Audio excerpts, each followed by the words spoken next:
In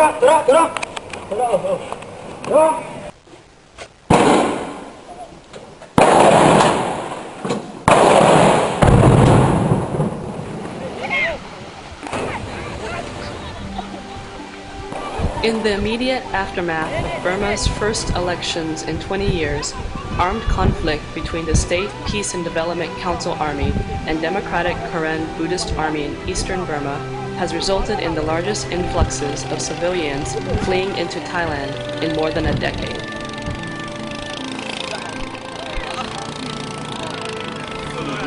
On the 8th of November, when heavy fighting broke out in the Burmese town of Myawaddy, more than 25,000 civilians fled into Thailand and sought refuge outside of Mae Sot. This was the largest single influx of refugees into Thailand in 25 years.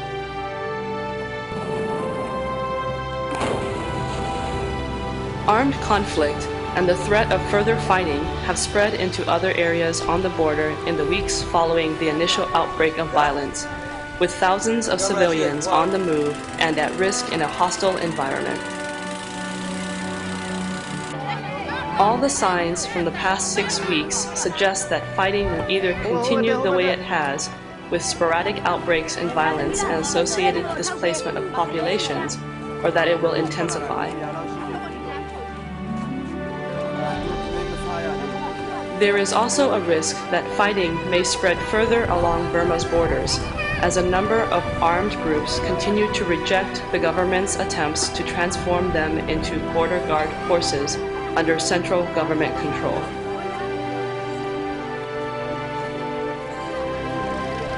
The international community's attention to the situation has decreased since the first large influxes of Burmese civilians fleeing fighting after the elections.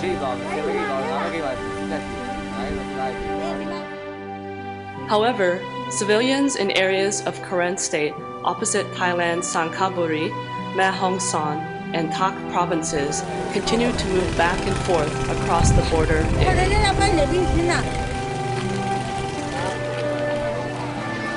They are fleeing from Burma due to fighting, troop movements, threat of attacks, and abuses such as quartering. They are returning to Burma due to pressure from Thai authorities. Civilians from the Karen village of Palu have been crossing back and forth across the river separating Thailand from Burma since the fighting spread down into this part of Karen State on 27th of November. The civilians from Palu had initially been offered shelter in a Thai town south of Mae Sot, but time and time again they were sent back into Burma, only to come back into Thailand shortly afterwards when fighting broke out again.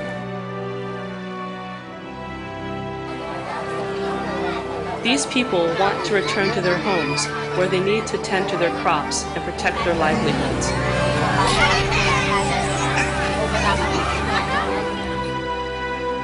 But they are also afraid of the fighting and of human rights abuses, such as being forced by the military to work as porters or human rights farmers.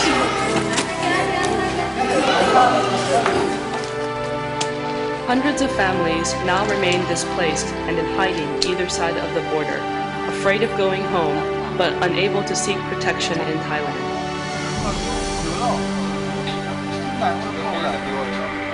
Many civilians also risk their safety on a daily basis to cross back into their villages, where they still have to tend to their crops and protect what remains of their livelihoods.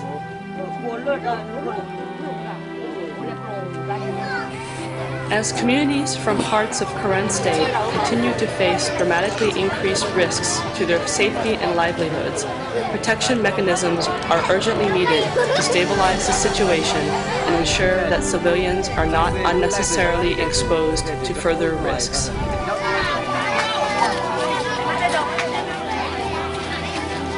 We urge the Thai people and authorities to continue to allow Burmese civilians fleeing actual or anticipated conflict to seek temporary shelter on Thai soil.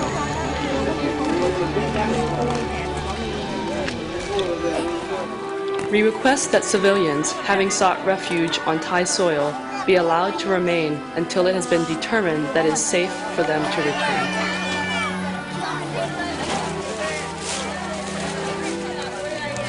We ask that all stakeholders be involved in developing a joint contingency plan for further influxes of displaced civilians into Thailand.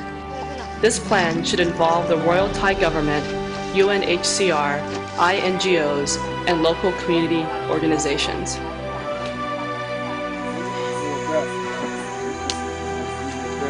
We call on the international community to exert pressure on the Burmese military regime to cease all attacks against ethnic communities and engage in tripartite dialogue with ethnic representatives and the democratic opposition to find a more sustainable solution to this situation.